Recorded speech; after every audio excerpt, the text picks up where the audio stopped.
আশা করছি তোমরা সকলে খুব ভালো আছো, আমিও খুব ভালো আছি। তো পিয়া সরকার চ্যানেলে তোমাদের সকলকে জানাও অনেক অনেক ওয়েলকাম, আর নতুন একটি ভিডিওতে জানাও অনেক অনেক স্বাগত।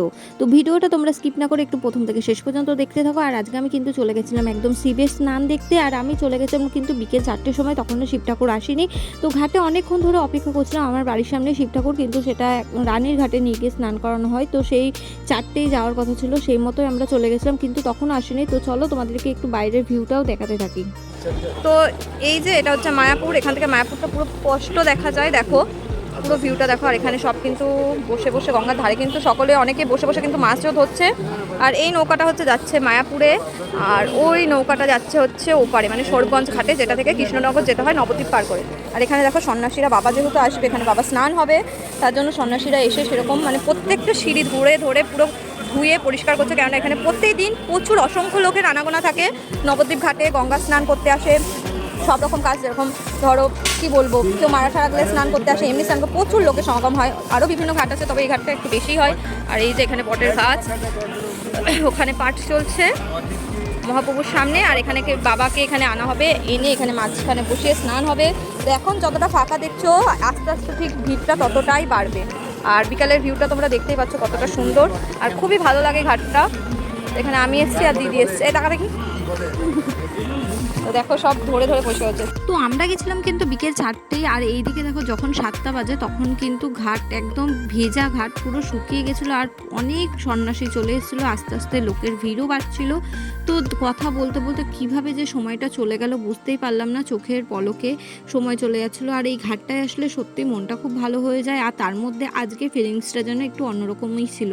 তো দেখো কথা বলতে বলতে দেখো প্রচুর সন্ন্যাসী, আমাদের নবদ্বীপে যত মানে শিব ঠাকুর আছে তার থেকে আমাদের এই যোগনাথে সব থেকে বেশি সন্ন্যাসী হয়। আর এই দেখো সমস্ত ঢাকিরা মিলে বাবাকে নিয়ে একদম সন্ন্যাসীরা চলে আসলো ঘাটে। আর বাবাকে কিন্তু এখন আস্তে আস্তে নামানো হবে, আর ওই যে মাঝখানে যে ফুল করা রয়েছে ওইখানটা বসিয়ে বাবাকে পুজো করা হবে, বাবার অভিষেক হবে তারপর। তো এইগুলো আমি প্রত্যেক বছর দেখতে আসি, কিন্তু এতটা মানে কি বলতো, মানে প্রচুর ভিড় হয়ে যায়, তো এতটা মানে প্রথম থেকে কোনোবার দেখতে পাই না, হয় শেষ হয়ে যায়, না একটু পরে আসে, এরকম হয়। তো এবার ঠিক করেছে না একদম প্রথম থেকে শেষ পর্যন্ত দেখবো বাবাকে। তো দেখো বাবা আসলো, আর বাবাকে নিয়ে সকলে মিলে আস্তে আস্তে একদম নিচে ঘাটের দিকে নেমে যাচ্ছিলো। তো আমি এটা কখনো দেখিনি, এটাই আমার ফার্স্ট টাইম। তো তোমরাও দেখতে থাকো। তো বাবাকে নিয়ে এখানে অনেকক্ষণ একটু বসলো ঘাটের পাড়ে, বসে ওদের মধ্যে মানে সন্ন্যাসীদের মধ্যে যে নিয়মকানুনগুলো রয়েছে সেগুলো সমস্ত সকলকে বলে দিচ্ছিল। এখানে নিয়ম হচ্ছে, শুনেছি নাকি এই শিব ঠাকুরটাকে নিয়ে মানে যত সন্ন্যাসী রয়েছে, মানে এই শিব ঠাকুরের যত সন্ন্যাসী রয়েছে সেই সব সন্ন্যাসীরা একসাথে মিলে সকলে মিলে গঙ্গায় স্নান করতে নামবে। এই যে বাবাকে ধরে সবাই এক এককে মানে স্নান করবে, তারপরে বাবার পুজোর অভিষেক হবে। তো সকলের মতো দেখো গুরুদেব রয়েছে এখানে, তো গুরুদেবের আদেশ মেনে সকলকে নামতে হবে। এই যে গুরুদেব আদেশ দিলেন, তারপর এখানে পাটট্যাংরা শিব আছে আর বাবা যোগনাথ আছে, দুটো শিবকে ঠাকুরকেই নামানো হলো। আর তারপর যত সন্ন্যাসীরা আছে তারা বাবাকে একদম ধরে মানে নিজের মতো করে ধরে, এই যে বাবাকে ধরে সকলে এক এক করে স্নান করে নিচ্ছিল। তো জিনিসটা সত্যি বলছি খুবই মানে একটা ভালো লাগছিল, খুবই মানে একটা সুন্দর জিনিস।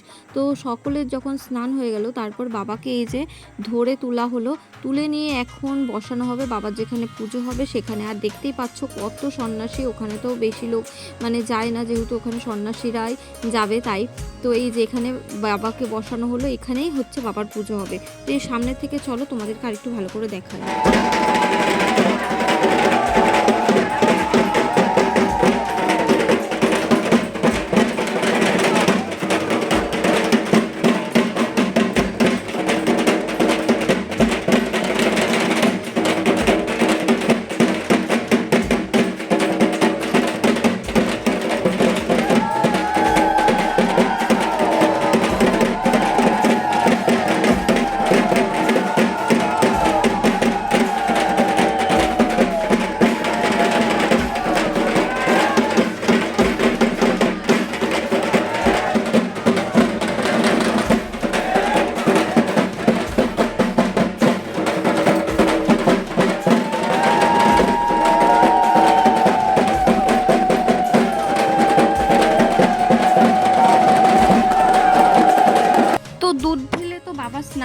অভিষেক একবারে কমপ্লিট হয়ে গেল। আর এইদিকে চারিদিকে দেখো ভক্তের সমাগমটা কত, প্রত্যেকে কিন্তু বাবাকে দর্শন করতে এসছে। আর এটা একটা মানে বিরল দৃশ্য, মানে বাবার এখানে স্নানটা মানে খুবই খুবই সুন্দর।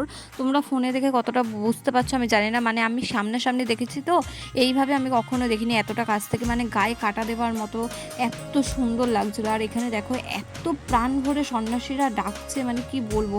তো তোমাদের আমি সাউন্ডটা কিন্তু স্কিপ করে গেলাম, যাতে এখানে মানে গঙ্গা ঠাকুরেরও গান বাজছিল মাইকের, আর তার সাথে কিন্তু এখানে চেঁচামেচিতেও তোমরা শুনতে পারবে না, যার জন্য স্কিপ করে গেলাম।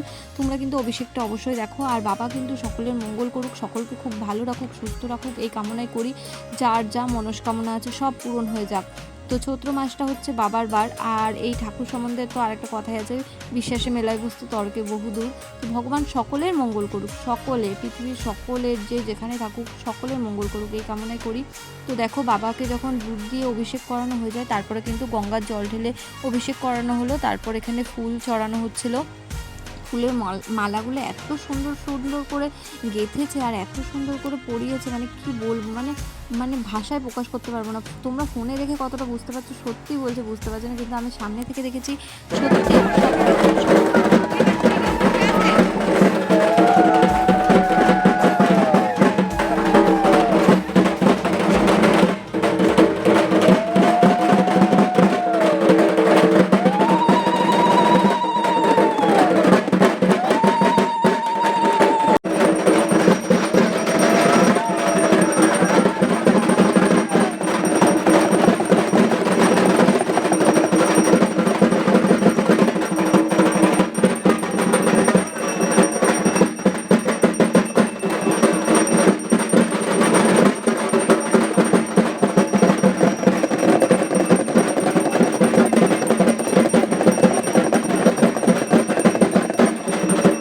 তো দেখো আস্তে আস্তে কিন্তু ভিড়টা আরও বাড়তে থাকে। আর এইদিকে কিন্তু বাবার পুজোটাও আরম্ভ হয়ে যায়। আর একটা মানে কি বলবো, আলাদা একটা ফিলিংস হচ্ছিল, গঙ্গার পাড়, তার সাথে একটা মৃদু হাওয়া, আর বাবার এখানে পুজো সত্যি মানে অসাধারণ অসাধারণ।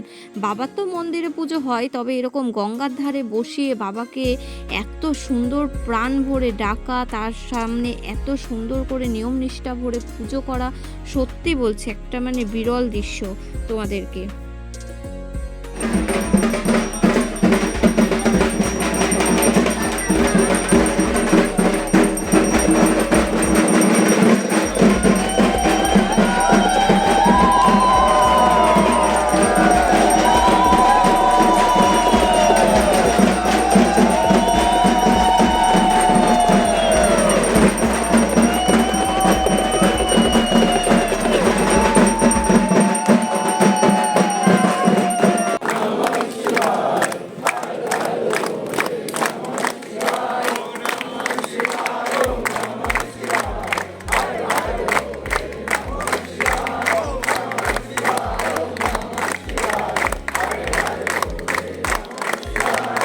মহাদেবের পুজো দিয়ে মহাদেবের নাম দিয়ে ভিডিওটা কেমন লাগলো অবশ্যই জানাবে, আর ভালো লাগলে অবশ্যই লাইক কমেন্ট শেয়ার করবে। আর বাবার যে সকল ভক্তরা রয়েছে অবশ্যই কিন্তু কমেন্টে একটু হর হর মহাদেব লিখবে।